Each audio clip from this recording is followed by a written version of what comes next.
Unter vier Augen mit der Schöpfung. Was Energie ist, das wissen Sie alle. Also Energie ist. Okay. Energie ist ein Kraftpotenzial, ein Leistungspotenzial, etwas Elektrisches, etwas Esoterisches, etwas Physikalisches, die Sonne und so weiter. Energie kann übertragen werden, gespeichert und damit gearbeitet werden.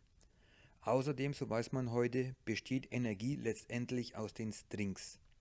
So wird uns das von der Quantenphysik mitgeteilt. Das sind, meint man mal, 3, 4 oder 6 Strings. Manchmal seien es auch mehr. Diese Strings bilden laut heutiger Physik irgendwie die Nukleotide und Elektronen. Wie das geht, da denken sich viele Leute viele Theorien aus. Oder sie sind einfach sprachlos. Da denken wir jetzt auch einfach mal mit und ich biete Ihnen eine Lösung an auf viele Fragen, die uns so quälen. Ich werde Gründe und Querverweise vortragen und freue mich selbst stets, wenn ich erkennen kann, dass mein Gedankengebäude auf eigenen Beinen stabil steht. Eine innere Stimme bewegt mich, dieses Wissen anderen Menschen zur Verfügung zu stellen, als ein Angebot. Ich möchte nicht überreden müssen, sondern trage Ihnen eine sinnvolle und schlüssige Zusammenstellung von Gegebenheiten zu. Wie weit Sie dies annehmen und bejahen, bleibt Ihnen überlassen. Um etwas anzunehmen, egal ob Wahrheit oder Lüge, bedarf es immer einer Bereitschaft dazu. Was uns nützt, das tun wir. Ich sage heute zu Ihnen, dass alle Informationen des Kosmos und alle Informationen der Erde und alle Informationen der Biologie und alle Informationen der Gesellschaft und alle Informationen von Politik und alles Wissen und so weiter in einer einzigen Art gespeichert werden. Und ich gehe noch weiter. Alles, was Sie je gedacht haben, alles, was Sie je gefühlt haben, alles, was Sie gelogen haben, alles, was Sie getan haben, alles ist dort gespeichert. Was Sie nicht getan haben, das ist allerdings nicht gespeichert. Außer Sie haben gedacht, warum habe ich das nicht getan? Alle unsere Sprachen, alle Sprachen der Tiere, alle Sprachen von Pflanzen, Himmelskörpern und Materie, alles ist dort gespeichert. Auch gespeichert ist dort die Evolution. Ich gehe davon aus, dass es eine gibt. Allerdings nicht nach Zufall und Glück, sondern nach Notwendigkeit und nach Möglichkeit. Hinter all dem Ganzen steckt eine höhere Intelligenz, eine Zielrichtung, ein Entwicklungsbestreben. Alles muss sich entwickeln und aufbauen. Dazu wird alles gesammelt und gespeichert. Hat die Evolution etwas gut und passend hervorgebracht, so baut sie weiterhin darauf auf. Schöpfung und Evolution. Aus einer Situation heraus entsteht etwas Neues, daraus wieder etwas Neues, daraus wieder und so weiter. Hat sich etwas selbst beendet, dann wird dieser Weg so nicht mehr weiter eingeschlagen. Ich nehme an, dass es seit 100.000 von Jahren schon immer wieder große Kulturen und Völker gab, welche, aus welchem Grund auch immer, nicht überlebt haben. Das Genom Mensch und das Leben schon. Und das wird auch so weitergehen.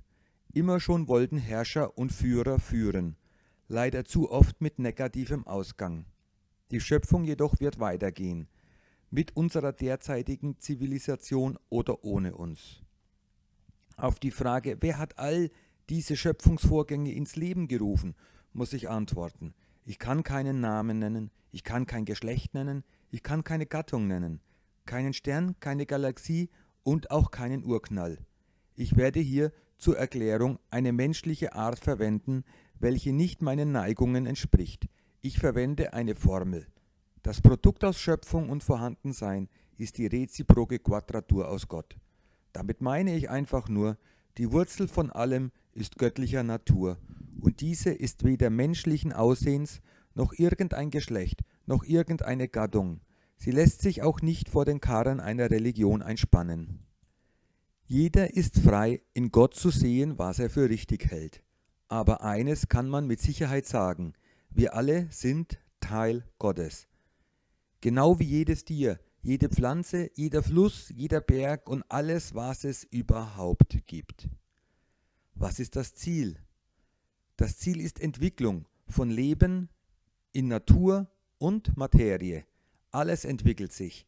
Die Materie, das Universum, die Biologie, die Menschen, ich mich und du dich. Die Familie entwickelt sich, die Liebe und die Erkenntnis. Entwicklung kann auch mal scheinbar nach hinten losgehen. Dann ist dies dennoch eine Entwicklung. Die Evolution ist nicht auf die winzige Erde beschränkt. Sie hat auch nicht auf der Erde begonnen und wird auch nicht auf ihr enden. Es bedarf keines gigantischen göttlichen Universums, damit sich etwas auf dem kleinen Erdball zusammenbraut. Hier auf der Erde formen sich Lebensformen heraus, welche mit Sauerstoff, Magnetismus, viel Wasser und 81 stabilen Elementen von den echten 88 Elementen zurechtkommen und auch mit viel Lug und Trug, leider. In anderer Umgebung als die der Erde wird vielleicht Stickstoff zum Atmen verwendet. Oder man kommt ohne Magnetismus aus, ohne der Hitze und Helligkeit der Sonne oder mit viel mehr, wer weiß schon. Wahrscheinlich gibt es Lebensumfelder, in denen nicht gelogen und nicht bekämpft wird. Ohne Konkurrenz und ohne Machtsucht. Leben und Entwicklung kann unter vielen Bedingungen geschehen. Aber alles, was da abläuft, wird an einer Stelle gespeichert. Und der kommen wir heute etwas näher.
Ich spreche im weiteren Verlauf von Onergie oder Orgon und meine damit dasselbe. Wie auf dem Bild ersichtlich, tritt die Onergie punktuell strahlenförmig in das All. Der Eintrittspunkt hat einen Durchmesser etwa dem eines einzelnen String. Von jedem Punkt im Universum aus passiert dies laufend gleichzeitig. Also auch von jedem Punkt auf der Erde aus. Und von jedem Punkt in uns aus. Und jeder dieser Punkte stellt den Mittelpunkt des Universums, des Ganzen dar. In diesem Sinne äußerte sich auch Bruno Giordano. Er bezeichnete diese Eintrittspunkte als Monaden und ging davon aus, dass diese den Kosmos aufbauen. Im Jahre 1548 wird Giordano Bruno, eigentlich Filippo Bruno, im italienischen Nola geboren. In Neapel lernt Bruno Logik und Dialektik und tritt im Jahr 1563 in den Dominikanerorden ein. Gegen Giordano Bruno wird im Jahr 1576 die Klage wegen Ketzerei erhoben. Er entzieht sich der Anklage durch Verzicht auf seine Ordenszugehörigkeit und begibt sich anschließend auf die Flucht. In der Folge begibt sich Bruno im Zuge seines Wanderlebens nach Genua, Venedig, Mailand, Genf, Lyon, Toulouse, Paris, Oxford, London, Marburg, Wittenberg, Helmstedt und nach Frankfurt am Main. Während der verschiedenen Wanderstationen tritt Bruno für seine Ideen ein und hält seinen Kampf mit den kirchlichen Behörden aufrecht. In Venedig, wo Giordano Bruno durch Verrat seines vorgeblichen Schülers Mocenigo am 23. Mai 1592 in die Hände der Inquisition fiel, wird er im folgenden Jahr nach Rom ausgeliefert. Giordano Bruno verbüßt 7 Jahre seines Lebens im Kerker und wird letztlich zum Tode verurteilt. Giordano Bruno wird am 17. Februar 1600 auf dem Campo di Fiore in Rom als Ketzer verbrannt. Unter dem Einfluss des Aristotelismus und weiteren Lehren stand Brunos vielseitiges und belesenes Denken und Handeln. So entwickelt Giordano Bruno im Rahmen des Neuplatonismus der Renaissance eine von dichterischer Anschauungskraft belebtes einheitliches Weltbild. Mit seinem kostbaren Gedankengut lehrt er die Unendlichkeit des Universums, die Vorstellung der alles durchdringenden Weltseele, den zyklischen Prozess von Weltentstehung und Weltvergehen, die Belebtheit der Materie und deren Aufbau aus sogenannten Monaden, welche physische Kraftzentren ohne Ausdehnung sind. Einen enormen Einfluss übte Brunos Philosophie auf Spinoza, Leibniz, Herder, Goethe, Schelling und Schopenhauer aus.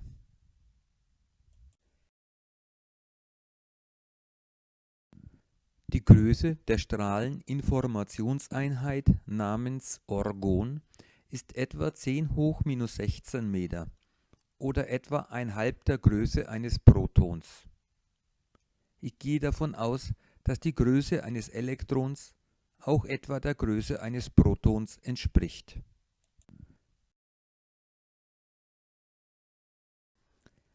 Achtung, es handelt sich bei Orgon, Energie bzw. dieser Strahleninformationseinheit nicht um Materie.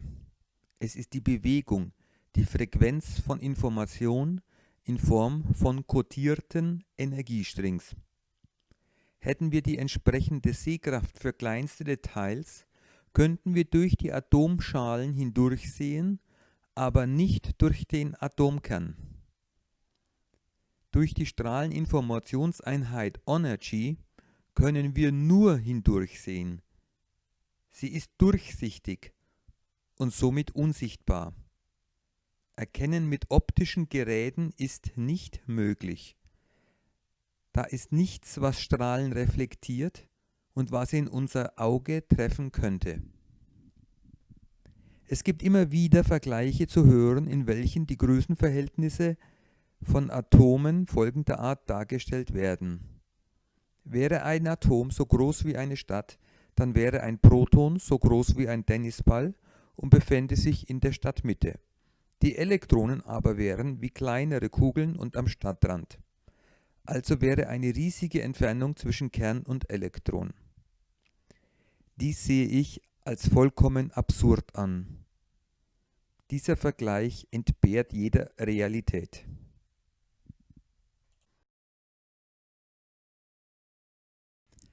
Der einzelne Strahldurchmesser von Energy ist etwa gleich groß wie der Stringdurchmesser. Die Größe und das Volumen der gesamten Energy-Einheit dehnt sich nur gering aus, bzw. übt nur geringen Druck nach außen aus. Darüber hinaus vergrößern sich die Strahlenstrings selbst auch über diese Basisgröße von Energie hinaus und breiten sich aus. Hier wird noch erheblich mehr Speicher zur Verfügung gestellt als in der Grundeinheit. Energy oder Orgon ist an jedem Punkt im Universum durchgängig präsent und bildet somit eine Art Äther, welcher auch die gesamte Erdkugel und alle Himmelskörper ausfüllt. Allerdings ist sein Potential nicht an jedem Punkt gleich und sein inneres Verhalten ist in Gegenwart von diversen Formen von Materie unterschiedlich.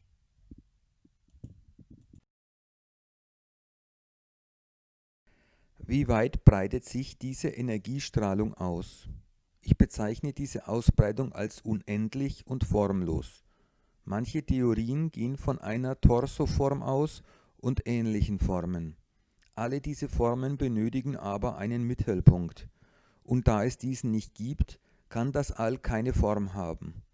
Die Strahlen verlieren sich wie unsere Gedanken im Meer der Unendlichkeit und kehren wieder zurück zu uns oder zum Ausgangspunkt.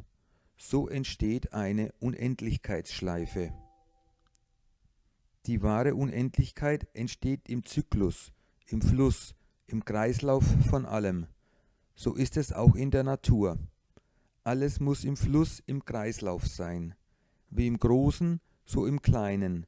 Wie im Kosmos, so in der Biologie und selbst in unbelebter Materie ist dies so.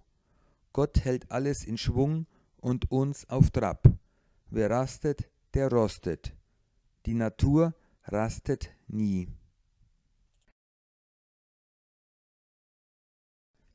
Die Frequenz von Energy ist enorm. Mit Frequenz meine ich, wie oft eine wiederholende Bewegung innerhalb einer Zeiteinheit stattfindet. Auf dieser Frequenz sitzt dann kodierte bzw. kopierte Information und Mustervorlagen des Universums und der Natur. Also ein String schwingt so und so oft. Wir drücken Frequenz in Hertz aus. Energie weist eine Frequenz von 10 hoch 25 auf. Diese Anzahl sieht so aus. Schauen Sie sich die vielen Nullen an. Also 10 Quadrilliarden Mal pro Sekunde. Hier kann enorm viel gespeichert werden. Und das auf jedem einzelnen String in jeder einzelnen Sekunde.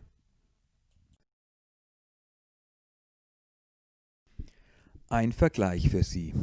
Stellen Sie sich vor, alle Menschen dieser Erde, inklusive Kinder und Senioren, das sind etwa 6 Milliarden, schunkeln wie im Bierzelt pro Sekunde einmal rüber und nüber. Wissen Sie, wie lange die das machen müssen, damit dieselbe Anzahl herauskommt, wie das, was Energy oder Orgon in nur einer Sekunde macht? Also alle unsere Erdbevölkerung. Nehmen wir die Menschenaffen noch dazu. Also alle müssten 52 Millionen Jahre lang jede Sekunde ihres Lebens dschungeln.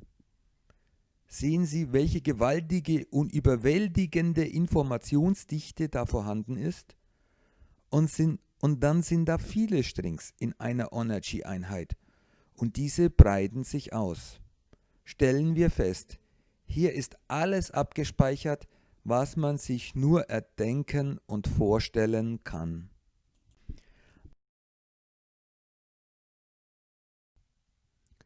Am Rande erwähnt. Seit wie vielen Jahren schon senden wir Fernseh- und Rundfunkprogramme über den Äther rund um die Welt, auch via Satelliten? Am Empfänger werden zwar die Informationen von uns empfangen, aber nicht aus dem Äther gelöscht. All diese ebenso unfassbare Informationsmasse verläuft sich im All.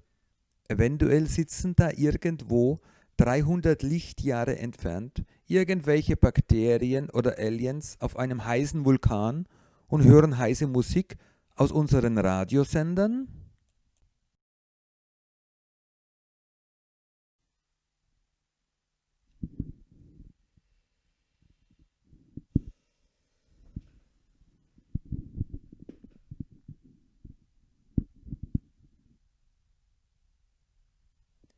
Die DNA wird von der Wissenschaft vollkommen überbewertet. Sie ist nur für einen ganz kleinen Bereich der Lebewesen zuständig. Sie hat außerdem keinen Zugriff auf unsere Abläufe im Gehirn und in der Seele. Wie viele Gene haben wir denn in der DNA? Es sind etwa 35.000 Gene. Wenn in einem Gen nur der Bauplan eines Proteins kodiert wäre, dann könnten wir allerhöchstens 35.000 Proteine kodieren. Aber was ist mit den anderen Stoffen und Abläufen im Körper? Wo ist gespeichert, wie der Mensch aufgebaut ist, wie er funktioniert, wie er reagiert, wie er lernt und denkt? Aber die DNA reicht noch nicht mal für die menschlichen Proteine aus. Man hat bisher über 200.000 verschiedene Proteine im Körper entdeckt. Also, die DNA hat sicherlich eine Aufgabe, aber nur eine ganz kleine im Vergleich zu den Forderungen, welche das Leben und die Biologie mit sich bringt. Die DNA ist an folgenden Aufgaben beteiligt. den Unterschied zwischen den Menschen weiterzugeben. Welche Hautfarbe, Augenfarbe und so weiter. Die markanten äußeren Merkmale in der Vererbung der Blutlinien weiterzugeben.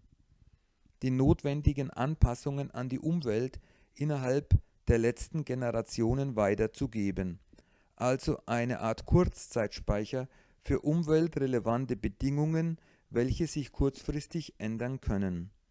Zum Beispiel mehr Aggressivitätsbereitschaft, weil das ganze Lebensumfeld aggressiv und lebensfeindlich wurde. Hier wird dann eben mehr Muskelmasse, mehr Bereitschaft zu Gewalt und Lügen gefordert und weniger Emotionen der Liebe und Nächstenhilfe.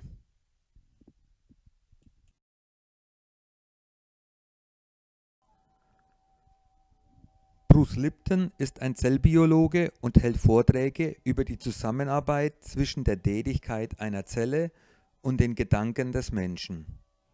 Ein Protein, angeregt von einem Gedanken, verfällt in eine Bewegung, welche in körperliche Bewegung mündet. Jede Zelle in einer Gewebeeinheit muss diese Bewegungen mitmachen, während andere Gewebe nicht reagieren dürfen. Dass DNA nicht das Leben steuern kann, beweist auch Bruce Lipton in seinen Vorträgen. Ich gehe darüber hinaus und behaupte, der ganze Körper denkt, auch eine Zelle denkt. Denken ist nicht spirituell, Denken ist ein energetischer Prozess auf Basis von Energy. Wir stehen ununterbrochen mit Energy in Verbindung. Wir sind Teil von ihm und Energy ist Teil von uns. Gehirnforscher können immer nur eine elektromagnetische Tätigkeit im Gehirn messen, haben aber bis heute nie herausgefunden, wo Information und Wissen gespeichert wäre. Unser Gehirn ist eine Gedankenverarbeitungsmaschine. Gedanken werden über Energiefrequenzen, über die Stringfrequenzen übermittelt. Diese Strings finden ihren Ursprung in einer kosmischen Göttlichkeit. Sie entstehen aus sich heraus und verlaufen sich in die Unendlichkeit an jedem Punkt zu jedem Punkt im All. Bruce hat Experimente an lebenden Zellen durchgeführt. Er entnahm ihnen den Zellkern, wo sich die DNA und auch das angenommene Gehirn, die angenommene Steuerung der Zelle befände. Laut bisheriger Meinung zumindest. Was geschah? Die Zelle lebte weiter, als ob nichts wäre. Sie lebte 30 bis 60 Tage weiter und konnte alle Funktionen erfüllen, außer sich erneut zu teilen. Dazu hätte sie Funktionen aus dem Zellkern benötigt. Since 1953, when we discovered the nature of DNA via Watson and Crick, Seit 1953, als Watson und Crick die Natur der DNA entschlüsselten, science has come to believe that all of our life is controlled by the genes. glaubt die Wissenschaft, dass unser gesamtes Leben von den Genen gesteuert wird. It says not only is our physical life controlled by the genes, but also our emotions and our behavior are controlled by the genes. Und das heißt, dass man glaubt, dass nicht nur unser physisches Leben durch unsere Zellen beeinflusst und gesteuert wird, sondern auch unsere Glaubensüberzeugungen und unsere Emotionen. When we teach this, what we're teaching is that you are victims of your heredity. Wenn wir so etwas unterrichten, dann lehren wir eigentlich, dass die Menschen Opfer sind, Opfer ihres Erbes. But over 40 years ago, I recognized in my research that this was not true. Vor ungefähr 40 Jahren habe ich in meinen Forschungen festgestellt, dass das gar nicht stimmt so. So the brain of the cell Das Gehirn der Zelle also, is not the nucleus, das ist nicht der Kern, it's the membrane, the skin of the cell. das ist die Membrane, die Haut der Zelle. Okay, the receptor Der Empfänger is awareness of the environment. ist Bewusstheit über die Umwelt. Your receptors are in your skin, just like the cell. Und deine Rezeptoren sind in deiner Haut, genauso wie bei der Zelle.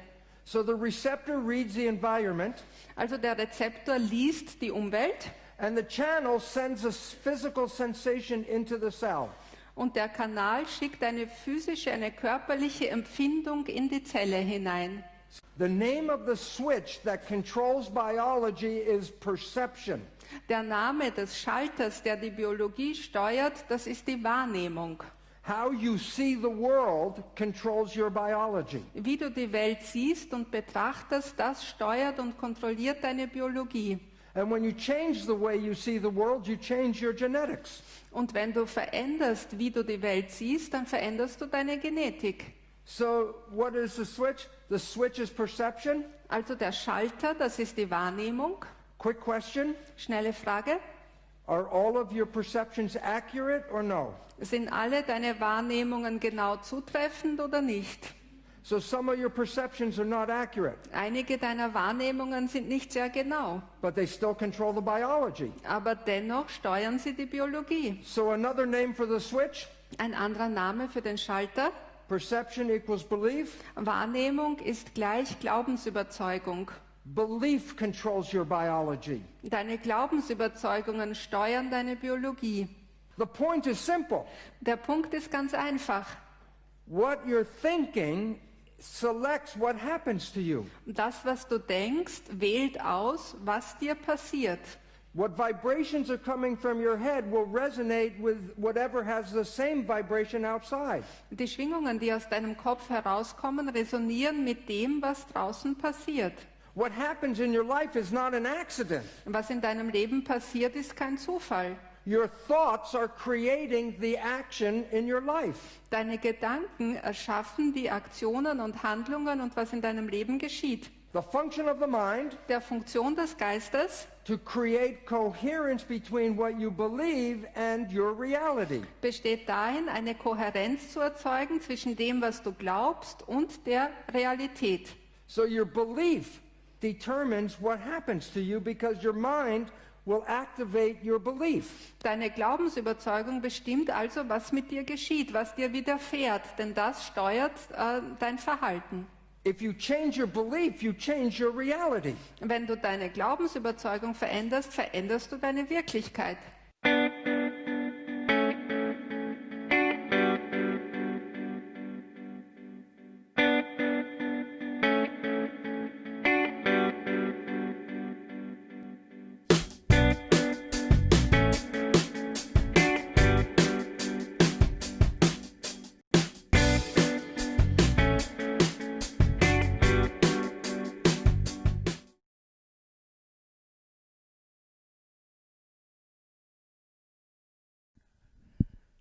Wenn Sie denken, dann schreiben Sie etwas in den kosmischen Speicher hinein.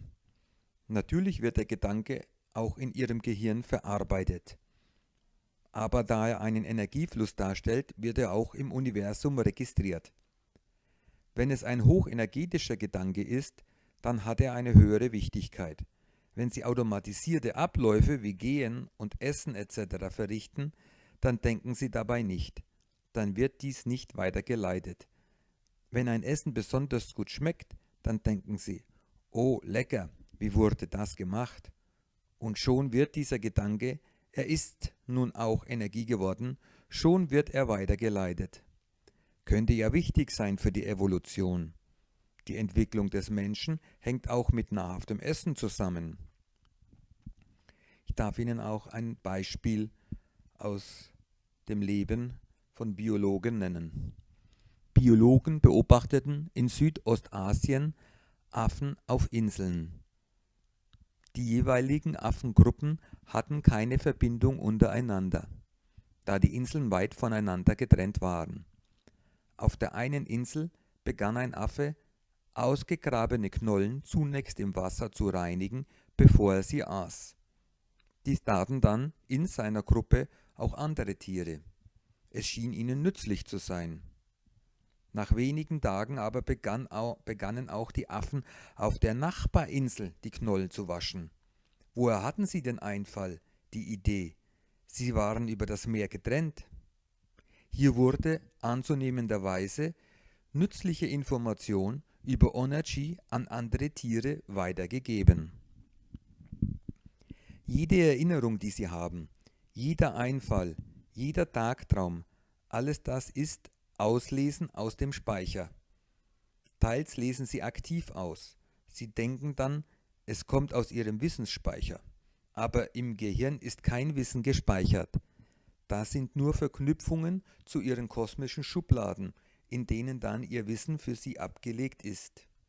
Sie müssen als Kind die Aufgabe 2 mal 2 lösen. Da müssen Sie sich merken, dass das 4 ist. Sie können abzählen an den Fingern. Aber dass es schneller geht, müssen Sie lernen, das in eine Schublade zu stecken. Jedes Mal bei 2 mal 2 wird diese Schublade nun ausgelesen. Was ist 20 mal 20? Sie öffnen Schublade 2 mal 2 und außerdem die Schublade, da muss ich noch die 2 Nullen hinten anhängen. So, und jetzt kommt das Gehirn ins Spiel und muss kombinieren aus dem Schubladenwissen. 2 mal 2 ist 4 und die 2 Nullen, dann sieht die Zahl so aus, 4, 0, 0 und in einer anderen Schublade steht, dass wir dieses Gebilde 400 nennen. Wenn wir nicht auf die Schublade zugreifen können, weil wir die Verknüpfung nicht finden, dann ist dies ein Gedächtnisverlust, zeitweise oder auf Dauer. Meist sind dann die Verknüpfungen blockiert, oft auch ist der Zugriff verkrampft aus Angst, zum Beispiel bei Schulaufgaben, oder wir haben existenzielle Probleme im Gehirn zu lösen, dann finden wir auch themenunrelevante Schubladen nicht. Wenn wir uns dann wieder entspannen und alles wieder in einen natürlichen Fluss kommt, dann legt sich das wieder. Bei Alzheimer und Demenz sind bereits körperlich manifestierte Zugriffsbehinderungen entstanden. Prinzipiell könnte man diese wieder in den Fluss bringen. Es ist aber kein leichtes Vorhaben.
Im All und natürlich hier auf der Erde gibt es unzählig viele Energy-Felder, welche wir nutzen zum Denken und zum Übertragen von biologischen Informationen. Jedes Lebewesen hat ein eigenes Feld und in Liebe verbundene Menschen sind auch in ihren Feldern verbunden. Jedes Organ hat ein Feld. Zum Beispiel die Leber hat ihr Leberfeld und ist dadurch mit dem Energy-Leberfeld verbunden, wie mit einem Zentralrechner. Die Leber muss selbst Millionen von Stoffwechselprozessen bewältigen und verstehen können. Sie kann Materie und Moleküle im biologischen Bereich umbauen. All dieses enorme Wissen muss irgendwo stecken. Da unsere Zellen regelmäßig sich erneuern, kann dieses Wissen nicht in den Zellen stecken. Jedes weitere Organ hat seine Energy-Verbindungen mit den universell verfügbaren Informationsfeldern. Jedes Gewebe ebenso. Die Muskeln haben ein eigenes Feld, das Knochengewebe, das Hautgewebe und so weiter. Jede einzelne Zelle unseres Körpers hat jede Sekunde mehr Aufgaben zu erfüllen als der Mensch in seinem Umfeld das ganze Leben. Ja, selbst die einzelnen Zellorganelle wie ein Mitochondrium benötigt ein Wissen sagenhafter Art, welches irgendwo bezogen werden muss. Wilhelm Reich entdeckte, dass, wenn Sand mit Wasser in Verbindung kommt, innerhalb von Stunden bis Tagen innerhalb dieser Verbindungen ein reges, organisiertes, zirkulierendes Treiben am Gange ist. Er beobachtete dies mit einem Mikroskop und stellte fest, dass selbst in unbelebter Materie irgendetwas entstehe, was lebendigen Mechanismen entspricht. Aus unbelebter Materie in Anwesenheit von Energy entstehe eine Vorstufe biologischen Lebens. Gibt er noch Nährlösung hinzu, also weitere atomare Bausteine wie Stickstoff, Schwefel usw., dann entsteht ein Einzeller. Diese Prozesse begannen auch zu leuchten und er beobachtete dies dann auch in einem Dunkelraum bzw. einer Dunkelkammer. Jeder Planet hat sein Feld, jeder Stern, jede Galaxie und das Universum selbst. Unser Bewusstsein kann Gefühle übermitteln wie Angst und Leid, also Hilfsbedürftigkeit oder auch Freude und Begierde. Dies funktioniert nur bei vorher verschränkten Personen, welche nicht untereinander blockiert sind. Das reicht schon etwas in den sogenannten 7. Sinn hinein.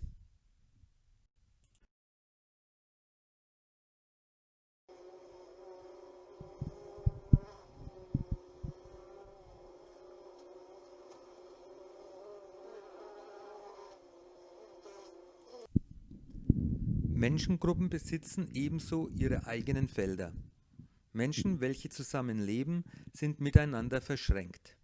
Das können kleine Interessensgruppen sein, aber auch ganze Volksteile oder sogar ein ganzes Volk. Sie sind unterschiedlich stark verbunden. Alle Gruppen besitzen ein Gruppendenken, ein Zusammengehörigkeitsgefühl. Jeder in der Gruppe wünscht das Überleben und die Weiterentwicklung der Gruppe. Interessensgemeinschaften schwingen zusätzlich auf der Ebene ihrer Interessen zusammen. Man macht sich gemeinsam Gedanken und beschäftigt sich gemeinsam an der Entwicklung und dem Gedeihen der Gruppe. Hier wird eindeutig auch ein starkes Feld aufgebaut. Ein Volk besitzt zwar ein verschachteltes, aber klar definiertes Feld. Es ist im Alltag nicht allzu präsent. Nichtsdestotrotz besteht im Hintergrund ununterbrochen auch der Überlebenswille des Volkes.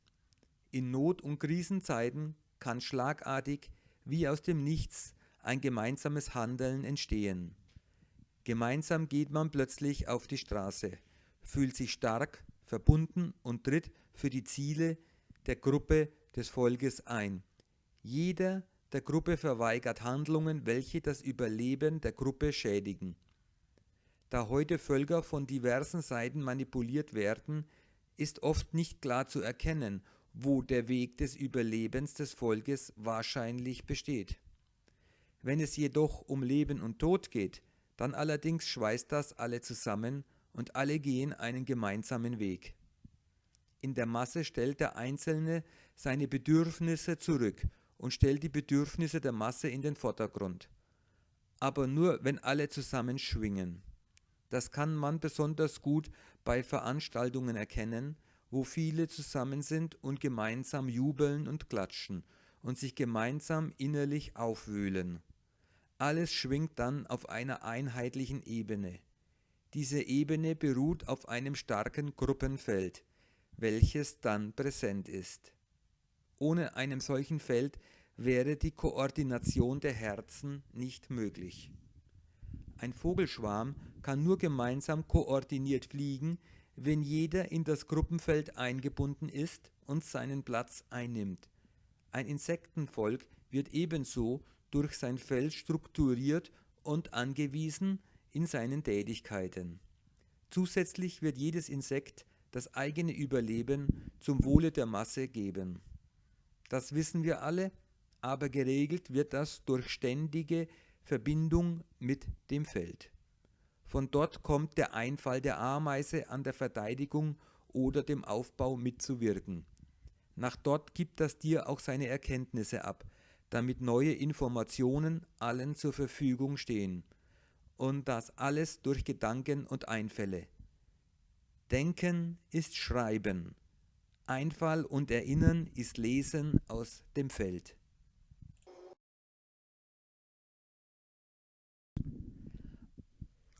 Alles im Fluss oder Blockade. 2 Grundzustände. Lebt oder lebt nicht. Offen oder verschlossen.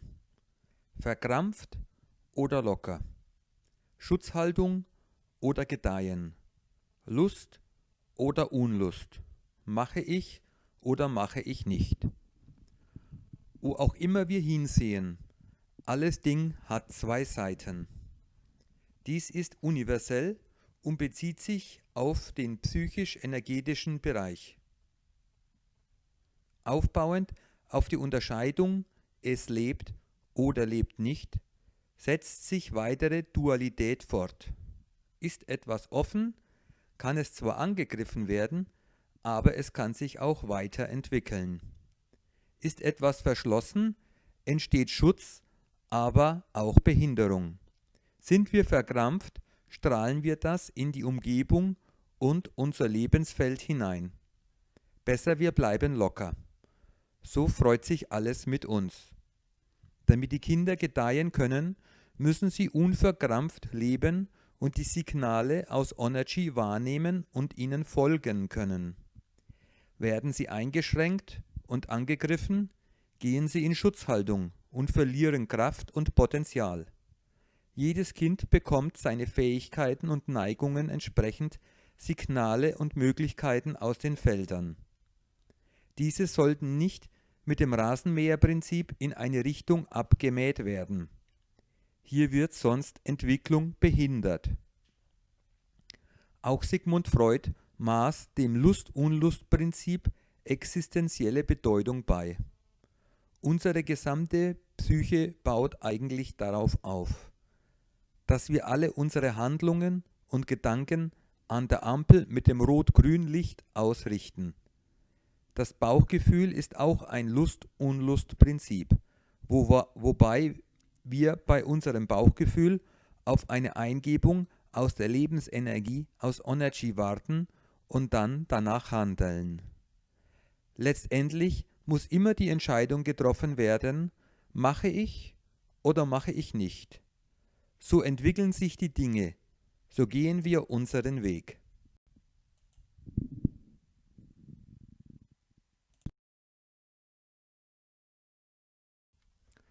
Auf dem Bild sehen Sie ein mehrzelliges Lebewesen, welches ich aus einem Buch von Dr. Hamer entnommen habe. Sie sehen sehr gut, wie die Entwicklung weg vom Einzeller geht, welcher kugelförmig rund war, hin zu einem fließenden Rund. Alles Leben lebt nicht nur vom Fließen, es entstand auch daraus. Nahrungsaufnahme und Ausscheidung geschieht hier noch am selben Ort. aber die Nahrung nimmt einen Kreislauf durch die archaische Ringform des Körpers. Sie sehen hier auch, dass sich das Gehirn aus der Haut entwickelt. Das ist heute noch so und erkenntlich in der Keimblattzugehörigkeit der Gewebe. Auch hier kann man den Fluss gegen den Uhrzeigersinn erkennen, so wie er in allen biologischen Dingen auf der Nordhalbkugel sich darstellt. Auf der Südhalbkugel ist die Drehrichtung wahrnehmungsmäßig andersherum, da wir sie nun von unten sehen. Die Richtung universell gesehen bleibt gleich, wie bei einer Uhr, welche oben und unten ein Glas hat. Alle Energy im Universum dreht, fließt gleich. Nur unsere Sicht darauf ist unterschiedlich. Alle tierischen Lebewesen sind nach diesem Mehrzeller entstanden, auch die Insekten und Reptilien. Eindeutig ein Beweis für mich, dass es eine zielgerichtete Evolution gibt. Nur kann diese Evolution natürlich schon außerhalb der Erde und außerhalb der Erdzeit begonnen haben und ist wohl auch aus der Feder und mit Begleitung einer höheren Macht, die über all den Dingen steht.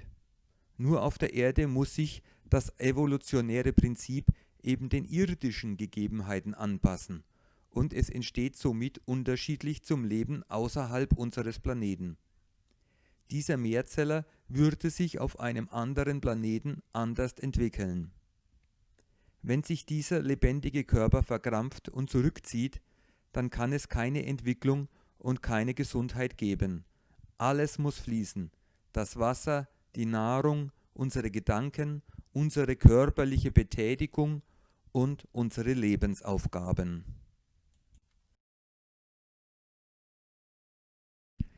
Wir sind umgeben von Orgonenergie, von Energy, und diese muss immer fließen. Wir bewegen uns in ihr und mit ihr. Wenn wir uns in ihr bewegen und der entstandene Energiefluss nicht abfließen kann, wie hier auf der Rutsche, welche aus einem nicht leitfähigen Kunststoff besteht, dann versucht die erhöhte Energie in uns über die Haare zum Beispiel abzufließen. Deshalb werden die Haare aufgestellt im Meer der Energie, in dem wir leben. Oder es gibt dann den berühmten elektrischen Funken, wenn man an einen Leiter fasst. Ziel ist die Abgabe der Überladung. Wir sollten möglichst auf elektrostatische Aufladung Rücksicht nehmen und Kleidung etc. aus natürlichen Materialien kaufen. Auch Kämme, Stühle, Tische und Bettwäsche sollte aus biologischen, natürlichen Materialien bestehen. Dies muss man natürlich seinen persönlichen finanziellen Möglichkeiten anpassen. Es ist es jedoch alle Male wert.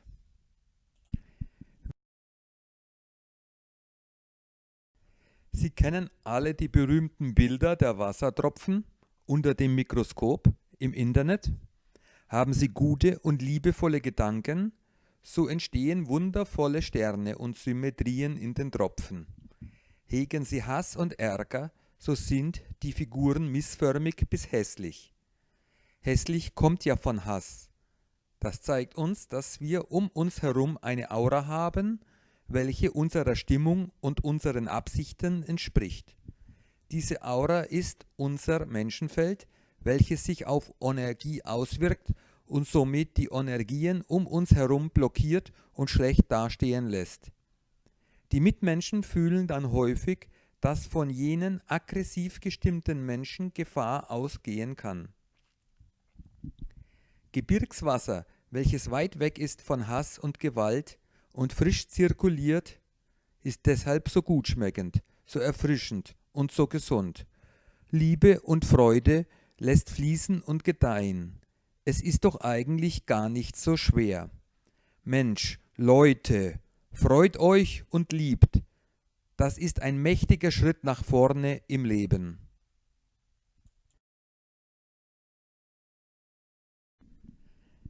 In welcher Sprache nun tauschen die biologischen Felder sich mit den Energiefeldern aus?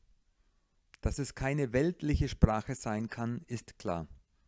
Gibt es doch so viele verschiedene Sprachen, welche sich stets weiterentwickeln. Außerdem haben ja auch die Tiere und die Pflanzen ihre Kommunikation. Und die Zellen des Menschen kennen auch keine Sprache. Hier taucht ein weiteres Phänomen auf, nämlich, dass jede Zelle, jedes Organ ein eigenes Bewusstsein haben muss, eigene Gedanken und eigene Bedürfnisse hat, welche artikuliert werden müssen. Ich denke, dass hier viel mit Bildern, mit einfachen Emotionen gearbeitet wird. Wie würden sich Menschen verständigen, wenn sie niemals eine Sprache erlernt hätten? Eventuell so wie Zellen untereinander? Ich denke auch, dass keine langen Sätze notwendig sind, sondern einfach eine Funktion abgefragt wird. Zum Beispiel, wie hat die Teilung einer Zelle vonstatten zu gehen? Denkbar ist aber auch, dass Zellen und auch Pflanzen eine einfache Sprache besitzen, welche wir nicht entschlüsseln können. Eines weiß ich sicher: Gott baut nicht auf mathematischen Formeln auf, denn diese begründen ja niemals die Natur und den Kosmos, sondern setzen die Dinge nur in Relation. Somit kann man nicht zur Schöpfung vorstoßen. Allerdings haben natürlich die Mathematik und die Naturwissenschaften ihre Berechtigung und helfen der Entwicklung der Zivilisationen. Die Mathematik der Schöpfung benutzt keine Zahlen, sondern Zustände, welche dann von Menschen in Zahlen gefasst werden können. Onergy kennt die 1 als Grundzustand und dann noch die 2 als die beiden Seiten, die beiden Grundzustände wie vielfach erwähnt. Dann gibt es noch den Zustand, dass es 3 Bereiche eines Grundzustandes gibt. Darauf möchte ich nicht weiter eingehen in diesem Vortrag. Aber diese 3 Zustände, welchen wir den Namen 1, 2 und 3 geben, gründen die kosmische Mathematik. Das Dezimalsystem ist menschlicher Natur, denn diese Spezies hat als einzige durchgängig 10 Finger und 10 Zehen erhalten, als Hinweis und als Hilfe dafür, mit diesen Organen das Rechnen auszuüben. Die negativen Zahlen gibt es in der Schöpfung überhaupt nicht. Davon bin ich überzeugt. Das macht keinen göttlichen Sinn. Nochmal, negative Zahlen auf einem Konto oder im Leben gibt es in der Schöpfung nicht. Entweder ich gebe jemandem etwas oder nicht. Aber zu sagen, hier, du kannst das Essen haben, aber dann musst du es mir wieder zurückgeben, das gibt es nirgends in der Biologie. Die Natur, vor allem die Pflanzenwelt, baut auf den Fibonacci-Zahlen auf. Da wird alles aus dem Grundzustand 1 zusammengesetzt und dann die jeweils letzten beiden Zustände zusammen addiert. Peter Blichter, ein extrem fleißiger Wissenschaftler unserer Zeit, hat ein Buch geschrieben über die Formel Gottes. Es ist ein sehr interessantes Buch und ich erkenne die Leistung von Herrn Blichter an. Jedoch hat er nicht berücksichtigt, dass Mathematik und Formeln in den 3 Bereichen unterschiedlich anwesend sind. In Energie, der Entstehung der Materie und im Alltag der Biologie. Ich kann nicht erwarten, in allen 3 Bereichen gleiche mathematische Verhältnisse vorzufinden. Außerdem können Atome auf anderen Planeten Unterschiede zu denen auf der Erde in ihrer Stabilität aufweisen. Die Wissenschaft geht von 83 stabilen Elementen aus. Die Elemente 43 und 61 jedoch sind auf der Erde nicht stabil, nicht möglich. Warum gibt es sie aber rein logisch aus der Sicht des Periodensystems der Elemente? Weiterhin muss man auch die Elemente 84 bis 88 des Periodensystems als logisch sinnvoll sehen. Es gibt nur eine Erklärung dafür. Die Elemente 43, 61 und 84 bis 88 können auf anderen Himmelskörpern sehr wohl existieren.